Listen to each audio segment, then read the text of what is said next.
Bangladesh RAB যদি কাউরে গ্রেফতার করে, মানে আমারে র্যাব গ্রেফতার করেছে, র্যাব যদি কাউকে গ্রেফতার করে, এই বাহিনী যদি কাউকে গ্রেফতার করে, মিয়া শোনো মিয়া, তুমি এগুলো অভিজ্ঞতা নাই, আমার আছে অভিজ্ঞতা। শোনো, র্যাব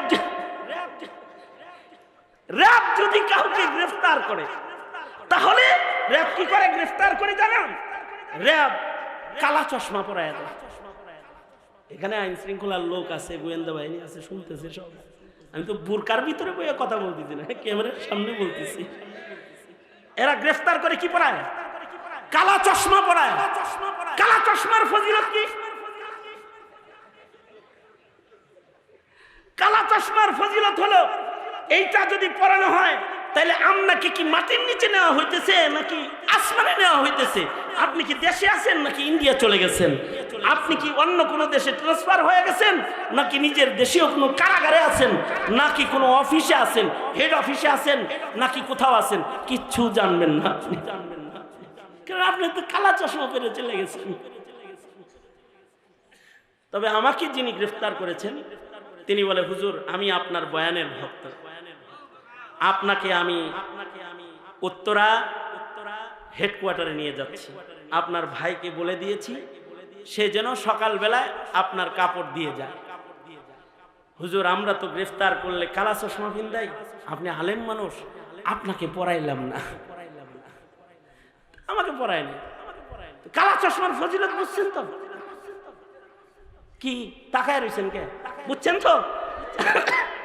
কালো চশমার ফজিলত হলো, এটা পড়লে বোঝা যাবে না কই আছেন, কোথায় আছেন, কই লয়ে গেছে আপনারে, কে বাড়ি শুরু করছে তারেও দেখবেন না।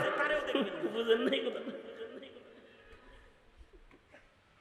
ময়দানে মাহশারে দুনিয়ার মাটিতে যারা জালেম, এই পৃথিবীর মাটিতে যারা জুলুমকারী, তাদেরকে আল্লাহ তাআলা হাশরের মাঠে জুলুমের কালা চশমা পরায়া দিবে, কালা চশমা পরায়া দিবে। তখন সে আল্লাহর রাসূলের সামনে দাঁড়ায় থাকবে ঠিক, কিন্তু হাউজে কাউসার খাওয়ার ভাগ্য তার হইব না, কারণ তো কালা চশমা, হাউজে কাউসার দেয় না তো। দূর থেকে যার কালো চশমা নাই সে দৌড়ে এসে নবীর হাতের হাউজে কাউসার খাবে, আর হে ওই যে জুলুমের কালা চশমা আছে জিহ্বা ঝুলে পড়বে, নিজের পয়গম্বরের হাতের হাউজে কাউসার দেখতে পাবে না, দেখতে পাবে না, হাউজে কাউসার দেখতে পাবে না। আর সরওয়ারে দু আলম নবী শাফাত নিয়ে অপেক্ষা করবেন, কিন্তু নবীর কাছে যাইতেও পারবে না, কদম চলে না, আন্দার জিরান কদম চলে না, কালা চশমাওয়ালার কদম চলে না, সে রাসূলের কাছে যেতেও পারবে না। ওগো আল্লাহর নবী আমি আপনার উম্মত, আমাকে শাফাআত করুন ওগো সরকার, বলতে পারবে না। এবার জুলুম বুঝছেন তো?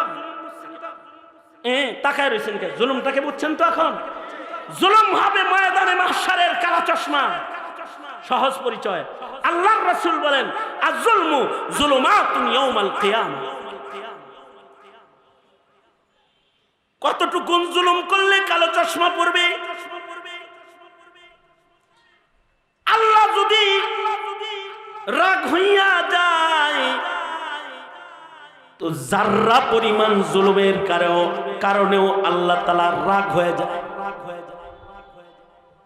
আরবের লিডার আকসাম সাইফি শত শত মানুষ নিয়া, গোত্রের সব লোক নিয়া আল্লাহর রাসূলের সামনে এসে কোরআনের এই আয়াত শুনে কালেমা পড়ে মুসলমান হয়ে গেছে।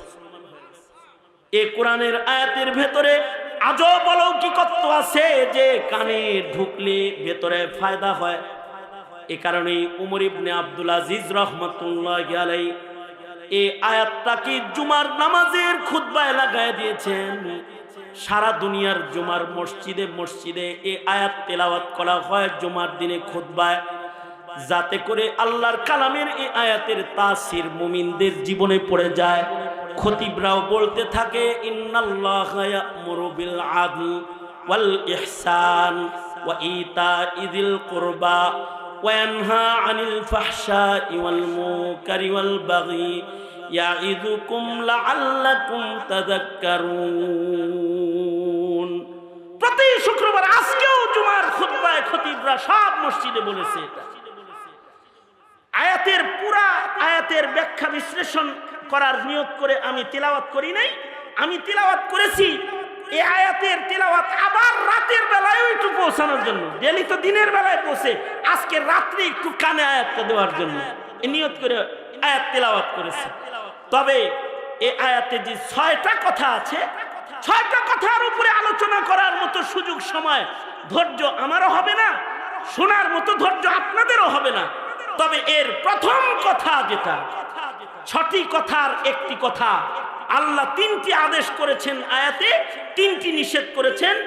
এর প্রথম কথাটা ইন্নাল্লাহা ইয়া'মুরু বিল আদল, এর উপরে কিঞ্চিত কিছু কথা কোরআন ও হাদিস থেকে কোরআনে আপনাদের কানে পৌঁছানোর ইরাদা রাখি। খুব অল্প সময়ে, বেশি সময় নেওয়ারও কোনো সুযোগ নাই। আল্লাহ তাআলা আমাদেরকে একটা আদেশ করেছেন আয়াতে, 3টি গুরুত্বপূর্ণ আদেশের একটি আদেশ হলো যে তোমরা ইনসাফ কায়েম করো। বলেন কি কায়েম করতে? দোনো হাত উপরে তোলেন, হ্যাঁ সোজা করেন, আঙুল খোলেন, নাড়াচাড়া দেন দেখি, কি সুন্দর দেখা যায় গো।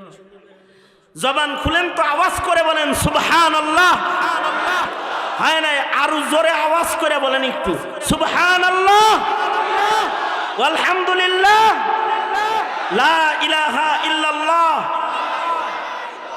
আওয়াজ করে বুলন্দ আওয়াজে বলেন আল্লাহু আকবার, আল্লাহু আকবার। হাত নামান। এই যেমন আমার দিকে ছিলেন, ইনসাফ কাকে বলে এটা বোঝার জন্য জুলুম কাকে বলে এটাও বোঝা দরকার। যে জুলুম বুঝবে না সে ইনসাফ বুঝবে না।